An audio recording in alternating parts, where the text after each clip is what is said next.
안녕하세요. 보타임의 미국 소식입니다. 5월 24일 헤드라인 뉴스를 전해드리겠습니다. 보타임에 오늘의 첫 번째 소식을 전해드리겠습니다.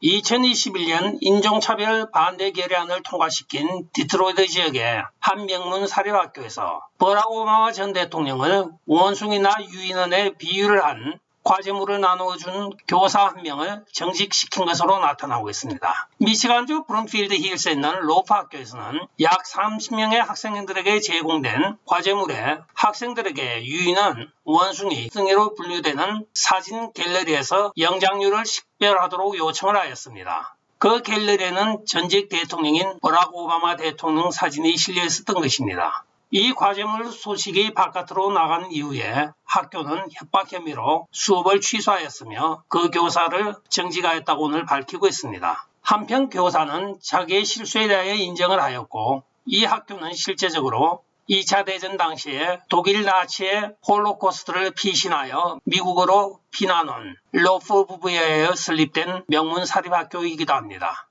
다음 소식입니다. 미국 국세청인 IRS가 약 3천만 건에 해당하는 세금 보고서를 폐기 처분한 것으로 나타나 충격을 주고 있습니다. 이 3천만 명 안에는 과연 누가 포함되어 있는지 궁금하나 아직까지 IRS에서는 그 명단을 발표하지 않고 있습니다. 정치권이 많이 포함되어 있을 것이라고 하는 합리적인 의심이 드는 사건이기도 합니다. 그러나 FBI에서는 이 세금 기록 말소에 대한 아무런 수사가 진전되지 않고 있다고 전해지고 있습니다. 다음 소식입니다. 엘고어 전 부통령이 1998년도 지구온난화에 대한 경고를 하였습니다. 그 이후 약 20년이 지났지만 실제적으로는 지구온난화가 전혀 되지 않고 지구의 대기온도는 변동 없이 유지되고 있는 것으로 밝혀지고 있습니다. 1998년 엘고어가 지구온난화라는 주제로 터무니없는 불편한 진실이라는 다큐멘터리가 개봉된 지 지금 20년이 지났습니다. 그러나 오늘 밝혀진 바에 따르면 지구온난화라고 하는 것은 본질적으로 아무런 징후가 없는 것으로 나타나고 있습니다. 이번의 연구 결과는 지구온난화 정책재단이라고 하는 데서 발간한 기후현황 보고서에 수록이 되어 있습니다. 보고서에 의하면 올레 홀룸 명예교수는 데이터에 보이는 바와 같이 더 높거나 낮은 온도로 가고 있는 명확한 경향이 없다는 것을 확실히 보여주고 있다고 확인을 해주고 있습니다. 대륙권, 즉 4 내지 12마일 높이에 확장되는 지구의 대기 영역에서 수집된 판도의 값을 사용하여 전 세계 700개의 지구 위치에 매일매일 16개의 다른 압력에서 측정한 결과라고 합니다. 결과적으로는 그간의 지구온난화라고 전 세계에 경고를 하고 이산화탄소 배기가스 축소를 해야 한다고 난리를 쳤던 것이 전부 프로파간다에 불과한 것으로 나타나고 있습니다. 지구온도 자체는 전혀 변화가 없는 것이 오늘 확정이 된 것입니다. 이것을 알고 있기 때문에 기후특사인 장 캐리 같은 사람은 실제적으로 자기의 자가용 제트 비행기를 타고 전 세계를 돌아다니고 있는 것입니다. 다음 소식입니다. 바이러스 팬데믹의 중심에는 항상 우한 바이러스 연구소가 존재하고 있습니다. 최근에 불거지고 있는 원숭이두 바이러스에 대하여 실제적으로 2021년 벌써 과학기술체 우한 바이러스 연구소에서 원숭이두에 대한 연구 결과를 리포트한 것이 오늘 밝혀지고 있습니다. 우한 바이러스 연구소는 원숭이두 바이러스 게놈을 조립하여 연구원들이 잠재적으로 전염성 병원체를 생성할 가능성이 있는 것으로 표시된 방법을 사용하여 PCR 테스트를 통해 바이러스를 식별할 수 있도록 했다고 더 내셔널 폴스가 공개하였습니다. 따라서 벌써 2021년도에 우한 연구소에서는 원숭이도 바이러스를 연구하고 학술 발표회까지 하였습니다. 올해는 우한 바이러스 연구소가 어떤 발표를 할지 궁금합니다. 내년에 분명히 유행할 것 같기 때문입니다. 빌 게이츠나 WHO 수장이 딴 걸 볼 필요가 없었겠습니다. 우한 연구소 발표 논문에 나오는 모든 질병을 1년 후에 유행할 것이라고 발표하면 아주 딱 맞아떨어지는 현상이 나타나고 있습니다.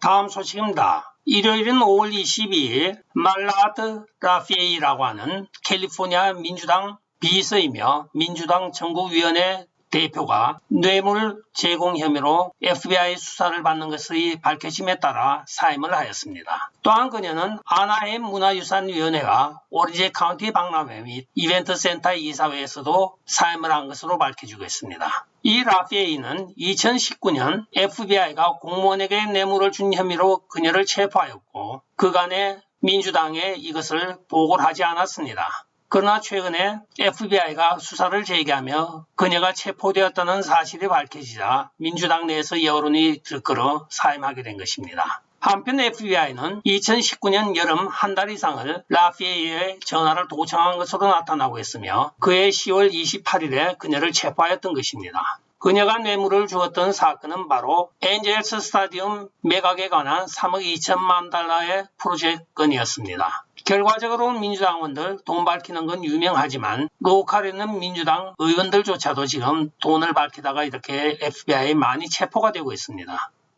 다음 소식입니다. CNN 앵커 나나베 씨가 지금 토론에서 가난하게 태어나서 사는 것보다는 차라리 죽는 것이 낫다고 하며 낙태 지지의 이유를 밝히고 있습니다. 인생은 어떻게 될지 모르는데 태어날 때 가난하다고 끝까지 가난하게 살아야 된다는 보장은 없습니다. 그러나 이 사고가 잘못된 좌파 성향의 CNN 앵커는 태어나서 차라리 가난하게 살 바에야 태어나지 않는 것이 좋다고 지금 대담해서 이야기를 하고 있습니다. 낙태 지지 이유가 가난하게 살기보다는 차라리 죽어라 이런 소리인데 이런 사고가 어디서 나오는지 참 궁금하기만 합니다. 이 사람들한테는 자수성가라는 말이 해당이 되지 않는 모양입니다. 다음 소식입니다. 알렉산드로 노박 러시아 부총리에 따르면 러시아 에너지 대기업인 가즈프롬은 유럽 전역에 약 54개의 회사 중 절반 이상이 루블화 결제 시스템을 구축하였다고 오늘 발표를 하고 있습니다. 하기야 아쉬운 쪽은 지금 구매를 해야 되는 유럽 쪽입니다. 결과적으로는 러시아 루블화에 대한 제재가 수포로 돌아간 결과가 나오고 있습니다. 다음 소식입니다. 조 바이든이 중국이 대만을 침공하면 미국이 대만에 개입하여 지켜줄 것이라고 발표를 하고 있습니다. 그러나 이 사건의 배경을 들여다보면 참 어이가 없습니다. 원래 대만에 F-35기를 판매하기로 하고 돈까지 받았습니다. 그러나 미국 정부에서는 F-35를 이양을 하지 않고 부도를 낸 것입니다. 일개 비행기를 판매하고 그것을 보내주기로 하고도 부도를 내는 미국을 대만이 과연 100% 신뢰를 할지도 의문입니다. 입으로 지켜주겠다고 하는 것은 누가 못 믿겠습니까? 그리고 조 바이든과 헌터 바이든이 친중의 행각을 누구보다도 잘 알고 있는 대만 입장에서 어떤 추가적인 행보를 취할지 귀추가 주목됩니다. 국제관계에선 말로 하는 것은 믿어서는 안 되는 것이죠. 다음 소식입니다. OAN 앵커 출신이며 저널리스트인 잭 보스윅이 국제경제포럼을 취재하기 위하여 스위스로 날아갔습니다. 그와 동료 사진 촬영 기사는 지금 경찰에 의하여 구금이 되어 있는 것으로 밝혀졌습니다. 즉 취재를 하려고 하니 취재를 못한다고 하면서 그들을 구금시켜버린 것입니다. 2021년까지 OAN 뉴스의 저널리스트로 활약하였던 잭 보스윅은 탐사보도 취재로 아주 명성이 높습니다. 다보스 포럼에 가서 취재를 하기 위하여 갔는데 결과적으로는 지금 취재도 하지 못하고 구금 상태에 처하게 되었습니다. 원월드 오더에 반하면 언론의 자유고 뭐고 외국인도 구금하는 것이 이들의 행패이기도 합니다. 미국 국무성이 정상이라고 하면 여기에 대하여 당연히 항의를 해야 합니다. 아직까지 노 코멘트로 일관하고 있습니다.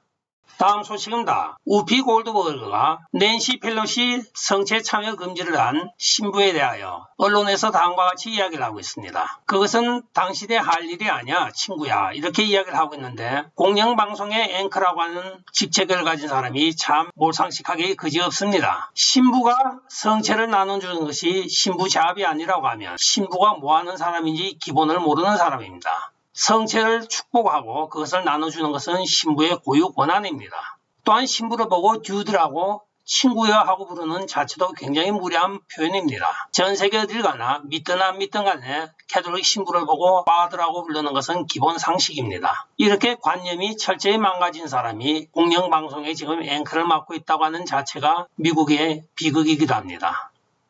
다음 소식입니다. 로이터 통신이 지금 우크라이나군이 러시아군을 격퇴하고 전진을 하고 있다고 이야기를 하고 있습니다. 그리고 그들이 올린 사진이 바로 이 사진입니다. 그러나 이 사진은 바로 페인트볼 전쟁에 쓰는 페인트볼 총기와 페인트볼 방탄조끼로 밝혀져 충격을 주고 있습니다. 이제는 로이터 통신 자체도 이렇게 망가져 엉터리 방송과 사진을 송출하고 있는 것으로 밝혀졌습니다. 일부 우크라이나 군인들이 국경 경계 말뚝을 가지고 다니면서 아무데나 꽂고 국경을 통과하였다고 지금 설레발을 치며 방송하는 것과 똑같은 현상입니다. 우크라이나는 전쟁에선 지고 있지만 쇼에선 확실히 이기고 있습니다. 오늘의 마지막 소식을 전해드리겠습니다. 월요일로 예정되었던 타이틀 42 종료가 판사에 의하여 저지가 되었습니다. 루지애나 대 CDC라는 법원 타이틀로 소송이 제기되어 아메리카 퍼스트라고 하는 미국 시민단체가 소송을 제기하였습니다. 이에 대하여 판사는 시민단체의 손을 들어 타이틀 42는 철회할 수 없다고 발표를 하였던 것입니다. 이는 최근에 2달 반 동안 약 50만 명의 불법 이민자가 미국 국경을 넘었습니다. 이들은 바로 타이틀 42가 23일 시행될 것으로 예측을 하고 First come, first out, 즉 먼저 도착하고 먼저 나간다는 그런 희망을 가지고 미국 국경을 넘었으나 이들은 부득불 자기 조국으로 돌아가야 됩니다. 한편 미국 국경에 대하여 멕시코에서 지금 이렇게 시위가 일어나고 있습니다. 수많은 남미에서 온 불법 입국 예정자들이 타이틀 42를 철회하라고 멕시코 측에서 항의 시위를 하고 있습니다. 이제는 이상한 나라가 되다 보니까 외국인이 외국에서 이 나라의 정책을 하라 마라 하고 지금 시위를 하는 것까지 보게 됐습니다. 끝까지 시청해 주셔서 감사합니다. 좋아요, 구독, 알림 그리고 공유 부탁드리고 댓글 많이 부탁드리겠습니다. 안녕히 계시오. 바이.